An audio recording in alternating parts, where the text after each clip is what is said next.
O que é que eu acho? Eu acho o seguinte, quando perguntei à comunidade em geral, é a sociedade portuguesa. E quando se fala de sociedade portuguesa, é uma simplificação. Porque há na sociedade portuguesa muitas diferenças, e houve ao longo do tempo muitas diferenças.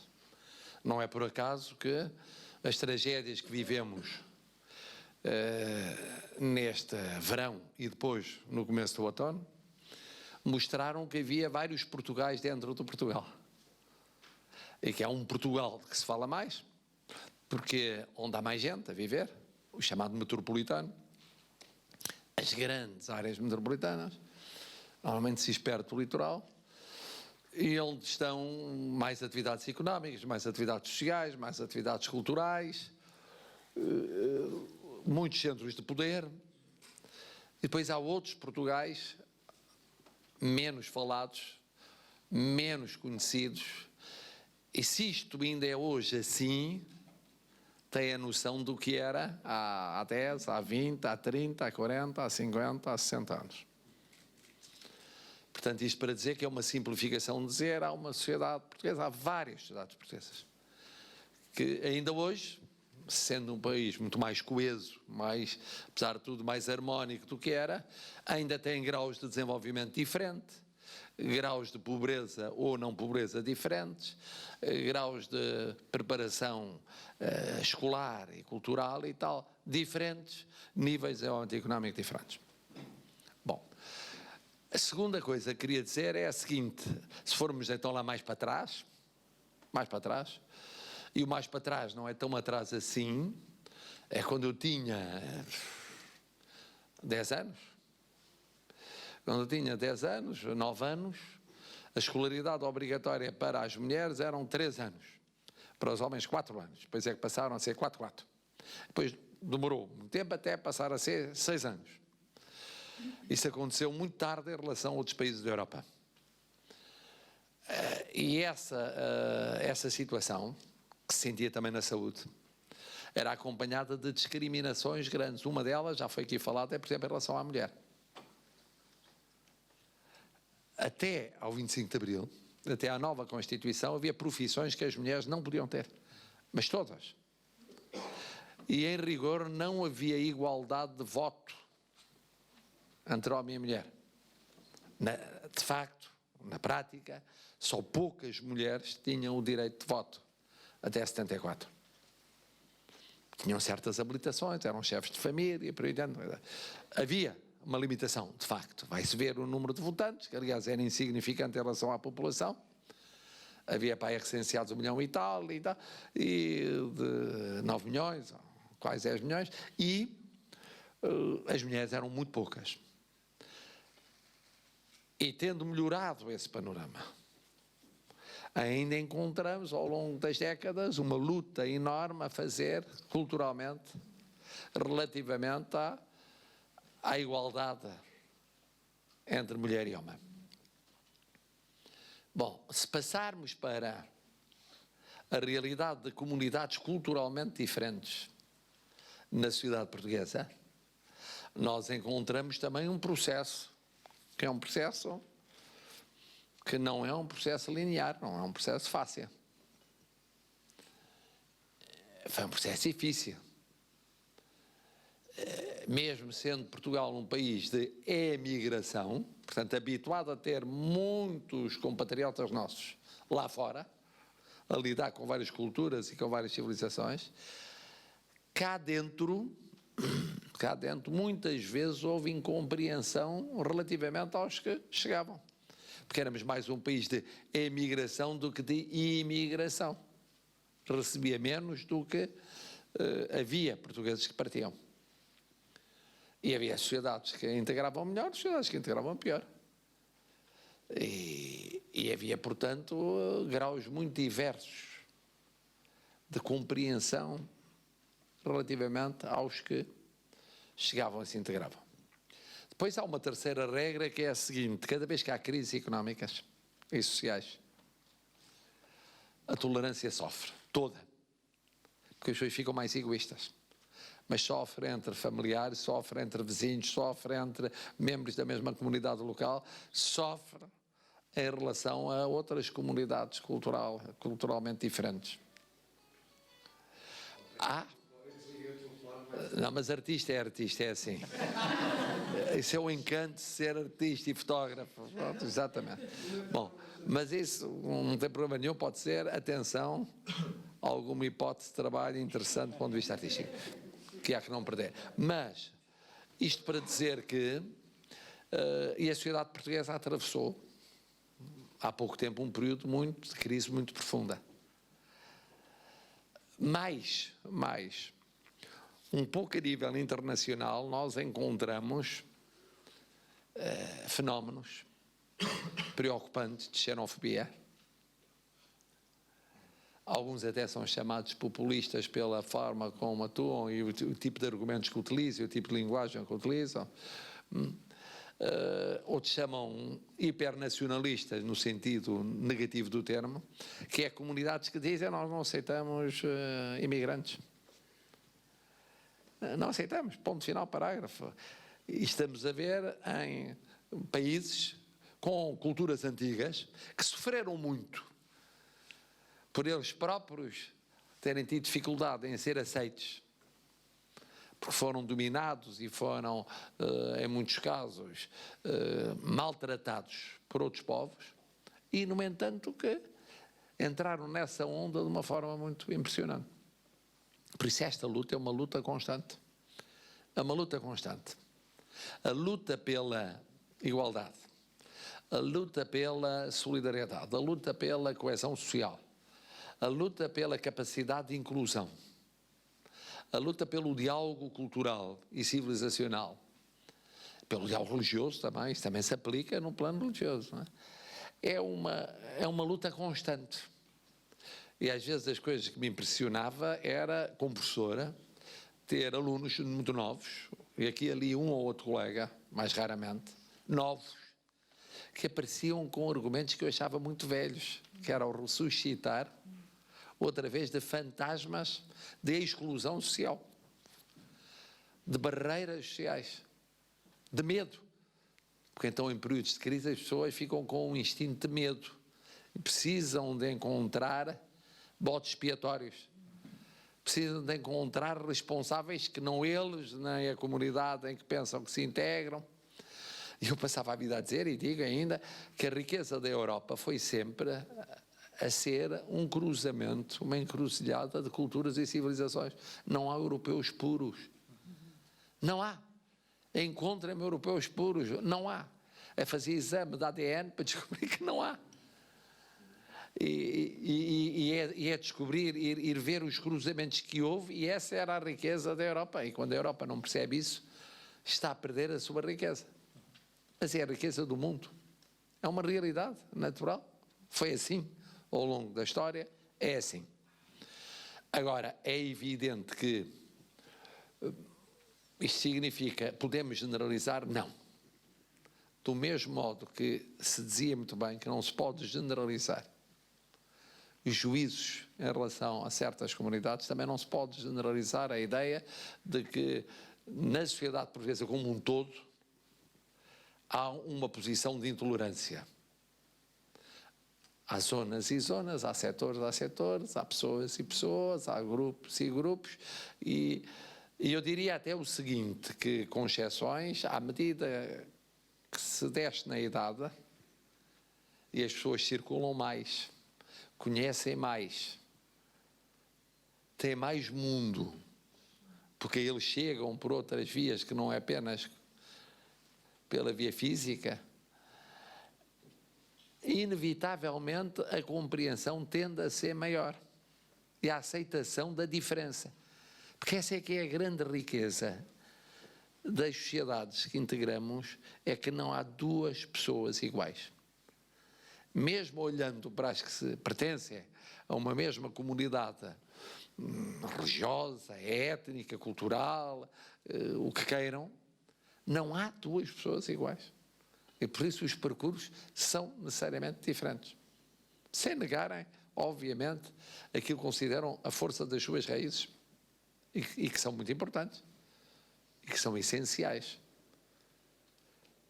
é muito importante a ideia de ser enraizado e ter raízes numa cultura, numa comunidade de formação linguística, cultural, o que queiram.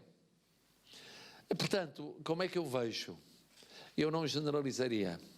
Eu diria que percebo o ponto de vista de que de quem pensa, não, na sociedade portuguesa há quem, relativamente a vós, ou à vossa especificidade cultural, tenha menos capacidade de compreensão ou tolerância. E depois há quem tenha mais. Há graus completamente diferentes. Mas eu acho que isso se aplica em relação às várias comunidades entre si. Às vezes até em terras vizinhas, é uma coisa impressionante, há guerras entre freguesias vizinhas, há guerras em famílias, por águas, por propriedades, por partilhas, por heranças, por isto e tal, que são verdadeiramente quase mortais e há intolerâncias terríveis. Agora, o que eu acho que o vosso papel é fundamental. É fundamental porquê? Porque o mais difícil de mudar é a mentalidade. Demora mais tempo, um bocadinho. As leis mudam-se. É possível por lei dizer isto é assim. Mas depois, entre a lei e a realidade económica e social, há uma diferença. E entre essa realidade e a realidade mental ou cultural, há também uma diferença. E que se tem de ir trabalhando. É um caminho que se percorre. E o vosso papel é muito importante porque isso eu estou de acordo. Eu sou suspeito, sou professor. Aquilo que é a chave nas sociedades, eu penso que era o primeiro-ministro que dizia isso há 2 dias, ou assim, ou ontem, ou anteontem, que a questão pior que pode haver numa sociedade é o déficit de conhecimento, portanto o melhor que pode haver é o conhecimento. O conhecimento abre portas que de outra forma é muito mais difícil abrir. Não é que não haja quem abra, mas é muitíssimo mais difícil abrir. E vocês estão a fazer um percurso de grau de conhecimento, aqui já há mestres ou quase mestres, há licenciados, há quase licenciados, estão já num topo apreciável, ou quase topo, de um percurso de formação. Isso é, de facto, uma situação privilegiada. Mas é em geral para todos. Eu digo isso aos meus alunos, quando eles aparecem, isto e tal, digo, vocês estão aqui em Direito, normalmente tinha no 1º e 2º ano de Direito. Vocês são privilegiados, porque há milhões de jovens da vossa idade que não chegaram nem nunca chegarão a uma universidade, por todo o mundo.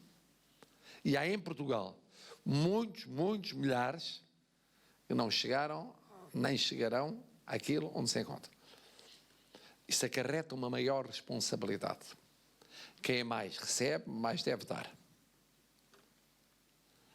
Quem mais recebe em conhecimento, em condições para aprender e para saber aquilo que muitos, porventura a maioria, não atinge, mais tem a obrigação de dar. E por isso, nesse sentido, vocês são ao mesmo tempo vencedores e hiperresponsáveis. Não sei se a ideia é muito boa, mas para vocês, mas é verdade. São vencedores, porque estão todos os dias a ganhar batalhas. Na vossa guerra, todos os dias é uma batalha. É um exame, é um ponto, é uma frequência, é a passagem no ano, é ao mesmo tempo o fazer o percurso profissional, é ao mesmo tempo ter a vida familiar e tal. Se virem a vida como antigamente dizia que gostava de viver, na minha geração havia rally papers, que é uma coisa que já não há. Portanto, era um devaneio que nós, com uma minoria de privilegiados, tínhamos, que era fazer rally papers. Podia-se fazer de bicicleta, podia-se fazer a pé, podia-se fazer depois mais tarde de carro. E então a vida é um pouco um rally paper em que nós marcamos pontos ou perdemos pontos, todos os dias.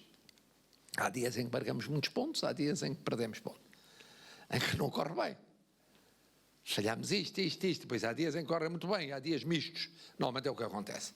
Ganha-se 3, perde-se 2. Ganha-se 2, perde-se 1. Ou perde-se 4. Bom. E verdadeiramente, se forem fazendo essa medição, veem que, sendo eleitos, são hiper responsáveis. Na vossa comunidade, que vai olhar para vós, para vocês e dizer, bom, aquilo está a dar ou não está a dar? Dá. Então, um exemplo, talvez valha a pena. Não está a dar. Então, será que dá? Será que vale a pena? Será que não vale? Mas em geral, em relação às pessoas com quem convivem no dia-a-dia, porque nós no dia-a-dia convivemos com meio mundo de pessoas com as quais lidamos melhor ou pior. E essa vossa, por isso é que eu disse, é uma hiperresponsabilidade social.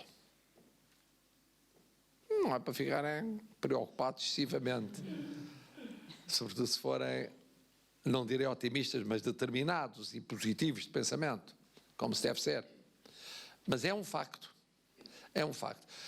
porque estão ao mesmo tempo a ser atores de mudança na vossa comunidade de origem e de mudança na comunidade em geral. Estão a produzir mudança, mesmo que lhes pareça, não, isto custa muito, porque essa comunidade em geral vai demorar muito tempo até perceber exatamente o que eu quero transmitir. Ou então, a minha comunidade de origem ainda tem dificuldade em perceber aquilo que eu quero transmitir com a minha vida, com o meu testemunho. Mas estão. E no tal Rally Paper, somando muito mais pontos ganhos do que pontos perdidos, então esse exemplo é mais forte. Muito, muito mais forte. E fala por si. E é importante que fale por si. Estou a dizer-vos isso, podia dizer a qualquer outro caso de uma comunidade local que se sente deprimida comparada com outras vizinhas muito mais ricas ou poderosas, uma comunidade social mais pobre e mais dependente do que outras, uma comunidade religiosa que é ultra minoritária em relação a outras maioritárias, eu poderia dizer exatamente o mesmo. Exatamente o mesmo. Quer dizer, o papel daqueles que são, entre aspas, pioneiros, vocês ainda são pioneiros em muitas coisas,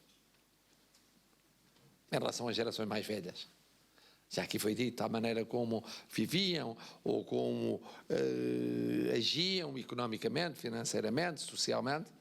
O papel dos pioneiros é, ao mesmo tempo, fascinante. Depois é responsabilizante. Mas é fascinante. Tem de admitir. É, mesmo quando de vez em quando pensam, bom, é um fascinante que tem um custo que nós dispensaríamos. Mas isso é o problema de todos os pioneiros em todos os domínios da sociedade. Em suma, para encurtar, há na sociedade em geral ainda preconceitos.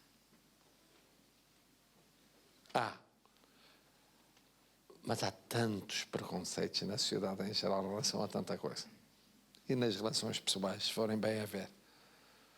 A imagem que nós temos dos outros, porque nós achamos que os outros têm que ser iguais a nós. E o mais difícil é aceitar a diferença dos outros. Esse tipo de humildade é a maior dificuldade que há. Nós passamos a vida, somos num clube de futebol, queremos que os outros sejam do mesmo clube. E quando a intolerância clubista atinge determinados níveis, nem compreendemos como é que possa ou não ser. E mesmo aplica-se, às vezes, na vida política, partidária, na vida cultural. Portanto, eu percebo, dir-me-ão, está bem, mas no nosso caso, isto é uma questão que tem muitos séculos, e que tem uma pré-história, e que demorou muito tempo, e que é uma realidade. Mas tanta coisa demorou muito tempo, o papel da mulher na sociedade portuguesa também demorou séculos e séculos e séculos. e o papel de minorias religiosas, e o papel de certas áreas territoriais, também. A nós custa-nos hoje, muitas vezes, a compreender isso. Mas como é que foi possível isso ser assim tanto tempo? Já ouviram esse debate? Como é que foi possível tratar assim certas comunidades durante tanto tempo? Estamos a ver com os olhos de hoje. Se recuarmos um bocadinho para os olhos dos bisavós, dos trisavós, às vezes, em alguns casos, dos avós, já nem digo dos pais, não, mas digo dos antepassados, então parece uma coisa surpreendente e chocante. Existiu. Portanto, agora a questão põe-se um bocadinho nestes termos. Como é que vamos fazer para que isto deixe de existir? Não exista mais. Existe exatamente o contrário disto. Acho que essa é a luta, como disseram, é a vossa luta, é a luta de todos. É a luta de todos. Todos têm, em graus diferentes, se forem multiplicar as situações, várias situações um bocadinho, como aquelas que vocês contaram. Tudo para dizer o seguinte. Sabem agora onde é que eu estou? Quando não estou fora de Belém, estou em Belém. Bom, portanto, o risco é eu não estar cá. O que acontece muitas vezes é um risco muito intenso. E, portanto, sabem onde me encontrar. E onde me contactar, dizendo, olha, para o caso de não estar, nós queremos aparecer, nem que mais não seja de surpresa. Esta foi apenas o primeiro de vários encontros. Isto não é aparecer uma vez e nunca mais, não. Eu agora que vos conheço, quero acompanhar o vosso percurso. Quero saber se ele continua gênio. Quero saber se o fotógrafo, de repente, está numa daquelas revistas de prestígio mundial ou não. Quero saber se as minhas colegas de Direito estão o quê? A fazer o quê? Vão para a advocacia, vão para as juízas, vão para outra atividade em que o direito é útil, mas que é diferente disso. Que há tanta coisa que se pode fazer. Organizações não governamentais, instituições sociais, serviço comunitário, há 500 atividades que vos podem ocorrer. Quer saber o que é que está a fazer o jovem da escola náutica? Realmente, como é? Embarcou, não embarcou? Anda por aí? E onde é que para? Em que fragata? Qual é a patente? Porque o tempo passa e por aí adiante. E por isso eu queria agradecer, penso que estamos todos de acordo, aos tios que lançaram esta semente, porque eles foram então os pioneiríssimos. Se vocês são os pioneiros, eles foram os pioneiríssimos. Queria dizer do apoio a este projeto e ao papel que tem tido aqui esta instituição, que é muito importante em termos de enquadramento e de acompanhamento constante, é fundamental. Já agora, aqui a senhora secretária de Estado, que está cheia de energia, uma jovem, a vantagem de ser jovem, podia ser minha neta, é que tem um dinamismo que quem já tem idade para avô, de muitos netos, já tem menos. Mesmo assim, desafio os que souberem nadar e quiserem nadar, para virem nadar no mar comigo, um dia. Acho pela vossa cara que não tenho muitos entusiastas. Bom, não me parece que seja, ao menos os da Figueira da Foz. Não é isso? Os da Figueira da Foz, ao menos, não põem o pé dentro de água nunca. E faz-se uma coisa que não se devia fazer, que é comer lapas das rochas. Isso aí, pois é, mas está bem, mas não digo aos ecologistas, porque temos um sarilho, arranjam um sarilho monumental. E lá temos mais preconceitos. Preconceitos horríveis. Gostam de lapas tiradas nas rochas, violentando a natureza. E acho que há uma coisa fundamental, é que eu recebi uma fotografia vossa, mas onde nós não estamos. E agora temos de fazer uma fotografia onde sejam vocês e estejamos nós. Portanto, eu sugeria passássemos ali para outra sala